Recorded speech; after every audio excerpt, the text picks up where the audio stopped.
Você se destacou e virou profissional com 16 anos. Isso. Muito rápido na sua carreira. Você foi campeão com o Expressinho e depois paulista. 94 para 95. Foi para a seleção, transição mais cara, 98. Qual foi a sua maior dificuldade para lidar com tudo isso muito novo? Bom, primeiro, quando eu me profissionalizei, naquele momento era tudo festa, né? Era realizar um sonho. Eu sou de Diadema, uma cidade aqui de São Paulo, né? Paineiras, Campanário, enfim, uma região, uma periferia, que você ali joga a bola por diversão.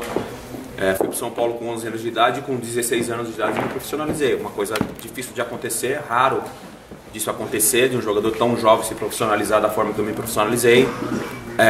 E logo depois as coisas aconteceram realmente tudo muito rápido, né? Organização mais cara, seleção brasileira. Eu só fui perceber e ter um pouco de noção do que tudo aquilo que seleção brasileira e valores quando realmente eu fui para o futebol espanhol. Enquanto eu estava aqui no Brasil, perto dos meus amigos, no meu ambiente, a minha cultura, eu lidava melhor com a responsabilidade. Quando eu fui para o futebol espanhol, enfrentei situações diferentes, né, que essa questão da cultura, alimentação, a filosofia de vida que os espanhóis têm. E a cobrança, né, comigo lá foi totalmente diferente da que eu vinha recebendo aqui no futebol brasileiro. A partir desse momento que as coisas começavam a mudar, não só como profissional, mas também o lado pessoal, né? Você amadurece, querendo ou não, com a dificuldade você amadurece muito mais. Foi um momento muito difícil para mim, as pessoas me criticavam muito. A questão do valor pesou muito nessa crítica que a imprensa tinha comigo, que os torcedores tinham comigo. Aos poucos eu fui me adaptando a isso e aos poucos também eu fui conseguindo assimilar melhor a responsabilidade. Você acha que foi a mesma coisa que aconteceu com o Lucas, assim, no caso do Lucas, uma transição muito cara, chegar lá e você tem que se adaptar, tudo muito rápido? Muito parecido com ele, com o Neymar também, agora que a transação dele ficou pública, né, se tornou pública. A gente viu parte da torcida do Barcelona, por exemplo, tentando vaiar ou esboçando ali o início de umas vaias com o Neymar. O Lucas da mesma forma, porque a gente sai de um futebol que tem uma cultura de ser um futebol alegre, descontraído, e vai para um futebol muito mais sério do que aqui, muito mais profissional, no bom sentido da palavra, do que aqui. E aí os jogadores sentem, os jogadores dessa característica, os dois jogadores que você citou, têm a mesma característica que eu tinha quando jogava, que é de dribles e tudo mais. Então a gente tenta levar isso para fora, né? Porque a gente só foi vendido justamente pelo que a gente fazia aqui. A gente de certa forma tenta fazer o mesmo lá fora, mas aí você encontrou algumas barreiras. No Betis você se destacou, mesmo assim. Sim. Teve essa adaptação, depois você se destacou. Só que teve alguns problemas. Você comprou um grupo de samba, o Soweto. Grupo Soweto, sim. Certo? E teve problema com seu empresário. Sim. Qual foi a parte mais difícil? O que te deixou mais chateado? Foi o problema do Soweto ou foi o problema com o empresário? O problema com o empresário, e não foi nem a questão financeira, foi a questão de confiança. Era um cara que eu confiava muito, era um cara que me ajudava em muitas coisas e eu também ajudava ele em muitas coisas. E aí você cria um relacionamento muito bacana de dois caras que acreditam em realizar um sonho, em busca de um sonho e tudo mais. E aí por questão financeira você quebra uma confiança que você tinha. Naquele momento eu tinha 22 anos, 21 para 22 anos, quando eu descobri que eu tinha sido enganado pelo meu empresário. Confesso que naquele momento eu falei, poxa vida, e agora, né? O que eu vou fazer? Porque ele não me enganou com uma quantia baixa. Foi uma quantia alta, com praticamente tudo que eu tinha ganho na minha transação, ele conseguiu ficar com tudo. Me cobro muito e me culpo muito pela falta de conhecimento de contrato que eu não tinha naquela época e hoje eu tenho. E hoje dificilmente alguém me enganaria nesse sentido, até porque a gente fica muito mais próximo das coisas que você tem, não só material, mas a questão contratual também é muito importante em relação a cláusulas, enfim, advogados que te orientam de uma forma correta. E antes eu deixava tudo na mão dele de advogados, né? Então ele tinha direito de fazer tudo que ele queria e eu não tinha conhecimento de nada. Então eu me cobro muito por causa disso e graças a essa coisa que aconteceu, esse engano, né, que ele teve comigo, eu passei a cuidar muito mais das minhas coisas, né? E aí quando você começa a olhar de perto as tuas coisas, as coisas passam a fluir mais, né? Mas a minha grande decepção com ele foi mais mesmo a pessoal. confiança, foi muito mais pessoal do que financeiro. E aí depois levantar a cabeça, tentar se agarrar em alguma coisa. E naquele momento eu me agarrei no talento que eu tinha, que era muito jovem. Falei, puxa, a única oportunidade que eu tenho de voltar a ganhar e o que o empresário me tirou é jogando futebol, é mostrando o meu talento em campo. E aí foi o que aconteceu.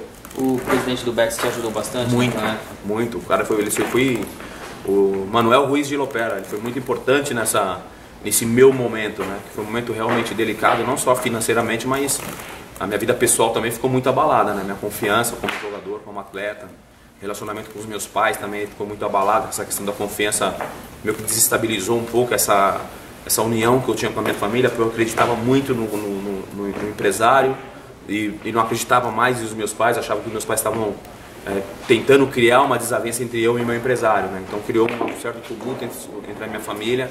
Eu sempre fui um cara que acreditei muito na família e na união da família. Mas o presidente foi muito sábio naquele momento, me ajudou muito na questão financeira também, mas mais do que na questão financeira, na questão pessoal, na conversa, em conselhos que ele me deu naquele momento, que serviu muito. Falar um pouquinho de coisa boa, né? Vamos embora. É uma tristeza.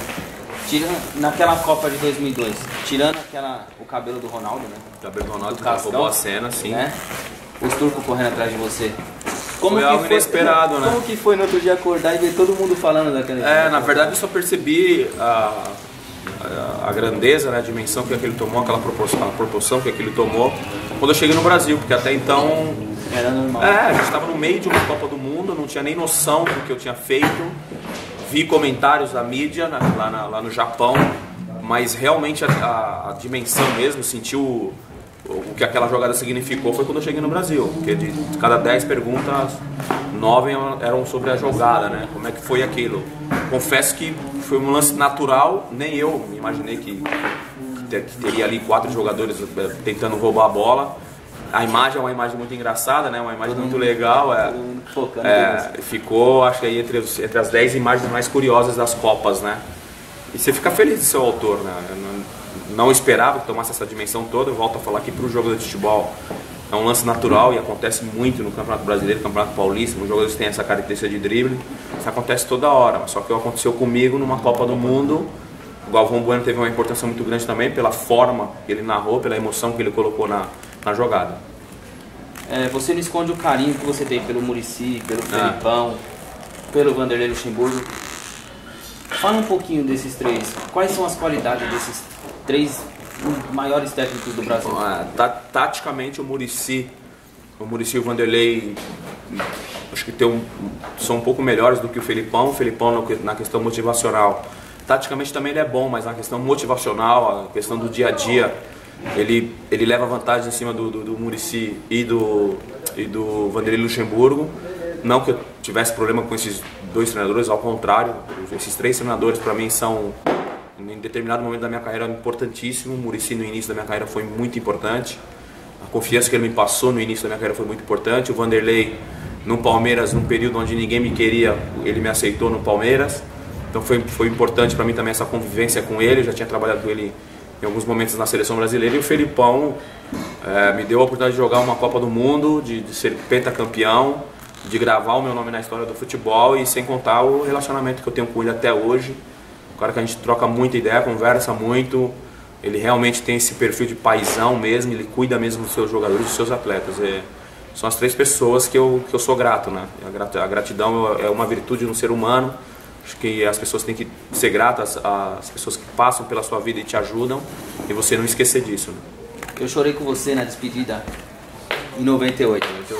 Moro perto do Zoo Safari, próximo da sua residência, onde todo mundo fez bagunça em 98. E eu lembro que você falou, eu vou voltar. E realmente você voltou. Minha vontade, Você voltou, anos depois você voltou. Só que não foi do jeito que você queria.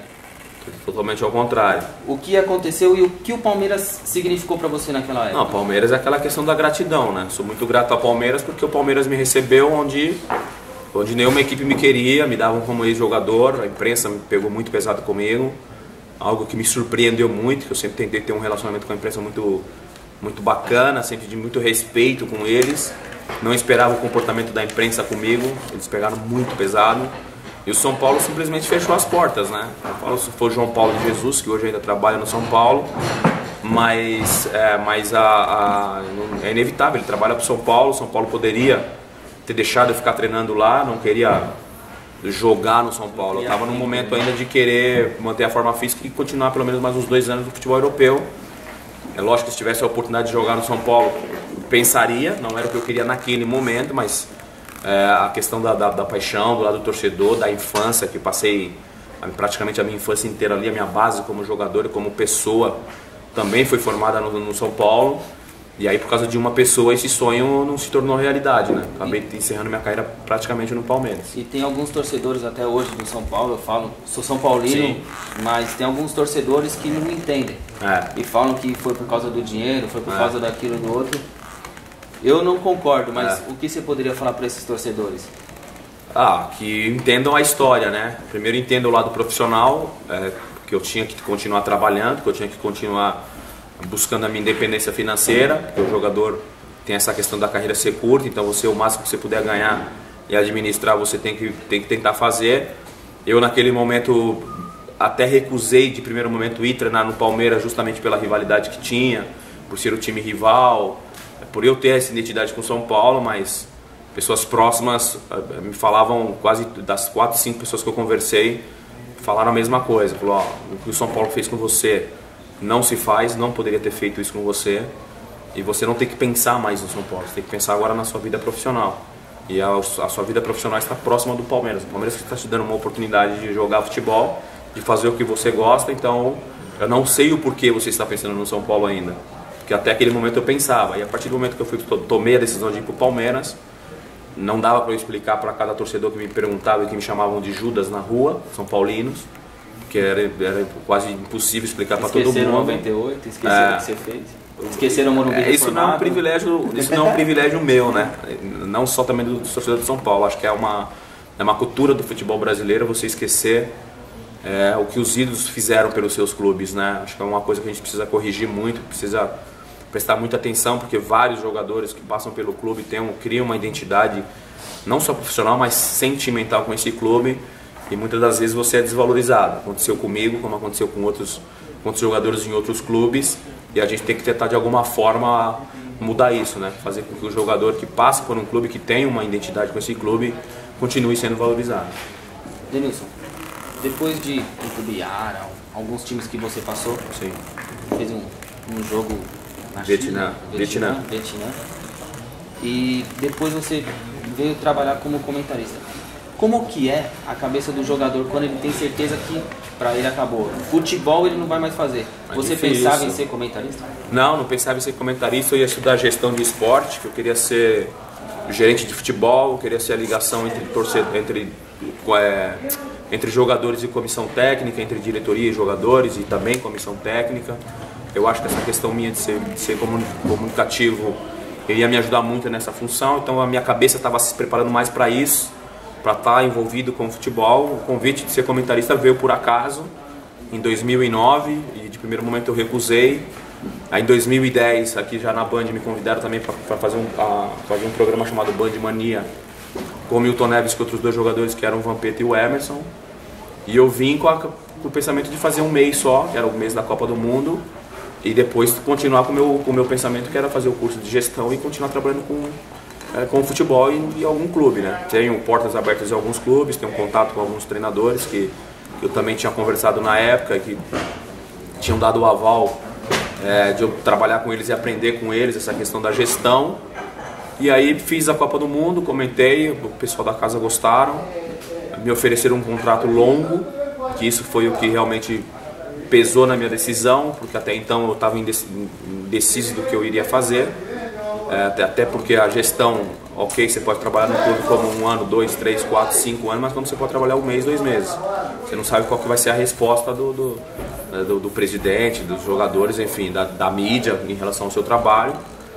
E aí resolvi fazer a Copa, fiz, depois de 6 meses, dezembro ou em janeiro, já com o contrato na mesa, eu sentei com os meus familiares para tomar essa decisão, porque eu sempre tive essa questão de tomar decisão e aí entrar de cabeça e tentar me dedicar ao máximo naquilo que eu tomei a decisão de fazer. Foi assim que aconteceu na Band, tomei a decisão de ser comentarista, tive um desafio muito grande, que era encontrar o equilíbrio do bom humor, da brincadeira também com a credibilidade da opinião. Eu acho que depois de algum tempo, já vou pro meu 4º ano já, acho que eu consegui encontrar esse equilíbrio. Você acha que você hoje é um dos melhores comentaristas que tem na televisão? Não, estou muito longe de ser o melhor ainda e nem quero me considerar o melhor.